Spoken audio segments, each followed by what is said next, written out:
बिस्मिल्लाहिर्रहमानिर्रहीम। अस्सलाम वालेकुम वीवर्स, वेलकम टू देसी रेसिपीज़। उम्मीद है आप सब खैरियत से होंगे। आज हम जो बनाने जा रहे हैं वो है आलू की कढ़ाई, जो कि आलू हर घर में पसंद किए जाते हैं और बच्चों को तो बहुत ही पसंद होते हैं। तो चलिए रेसिपी स्टार्ट करते हैं। बिस्मिल्लाहिर्रहमानिर्रहीम।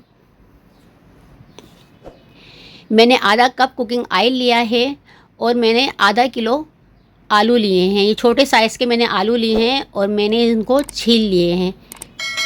अब मैं कढ़ाई में डाल रही हूँ और मैं इसको अच्छे से मिक्स करूँगी और मैं इसको अच्छे से तल लूँगी जब तक कि इसमें गोल्डन कलर ना आ जाए। 2 से 3 मिनट के बाद ही इसमें गोल्डन कलर आना शुरू हो गया है। देखिए आलू गोल्डन हो गए हैं हमारे। इसको हम अच्छी तरह फ्राई करते हुए आलूओं को निकाल लेंगे। इसी में आलू कुछ हाफ डन हो जाएंगे। अब मैं ये आलू निकाल रही हूँ क्योंकि हमारे आलू ब्राउन हो चुके हैं। अब इसी तेल के अंदर मैंने एक प्याज ली है, इसको मैंने मोटा मोटा कूट लिया है हमन दस्ते के अंदर। और अदरक लहसुन का पेस्ट लिया है, इसको ही मैंने मोटा मोटा कूट लिया है 1.5 टेबल स्पून।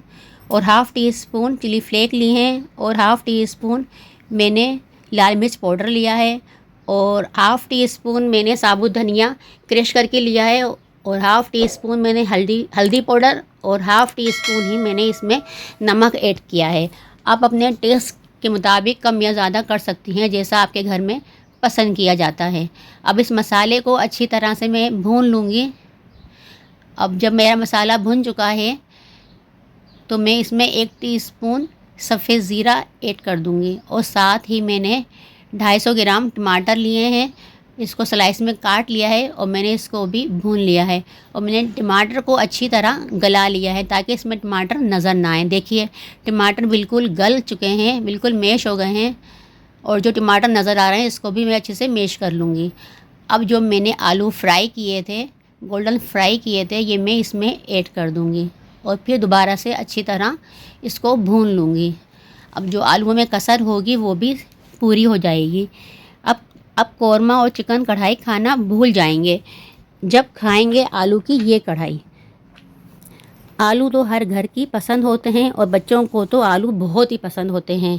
जब कुछ समझ में नहीं आ रहा हो तो आज क्या पकाएं, तो आलू की ये कढ़ाई बनाएं, सब उंगलियां चाटते रह जाएंगे। सस्ती और लजीज रेसिपी है। कुदरत ने इस सब्ज़ी में बेपनाह कुव्वत रखी है। आँखों की गिर्द आने वाली सूजन को आलू के कतले रख कर ख़त्म किया जा सकता है। इसको खाने से जोड़ों का दर्द से निजात मिलती है। मैंने इसमें कुछ हरी मिर्ची ऐड की हैं और हरा धनिया, और मैं इसमें हाफ़ गिलास पानी डाल दूँगी ताकि हमारे आलू इसमें अच्छी तरह गल जाएं। आलू को अपनी रोज़मर्रा ग़िज़ा का हिस्सा बनाएं ताकि इससे ज़हनी दबाव कम हो जाता है और इसमें विटामिन सी पाया जाता है। अगर चैनल को सब्सक्राइब नहीं किया है तो चैनल को सब्सक्राइब कर लें ताकि हर नई आने वाली वीडियो का नोटिफिकेशन आप तक पहुंच जाए। और हाँ, फैमिली में ज़रूर शेयर कीजिएगा और कमेंट्स में मुझे बताइएगा कि ये रेसिपी आपको कैसी लगी। यह हमारी आलू की कढ़ाई तैयार हो चुकी है। देखें कितनी खूबसूरत इसका कलर आ रहा है। और मैं इसमें थोड़ी सी हरी मिर्चें और कुछ हरा धनिया इसमें ऐड कर दूंगी। ये हमारी आलू की कढ़ाई तैयार हो गई है। सब उंगलियां चाटते रह जाएंगे। तो कमेंट्स में बताइएगा कि ये रेसिपी आपको कैसी लगी। मिलते हैं फिर किसी नई रेसिपी के साथ। जब तक के लिए अल्लाह हाफिज़।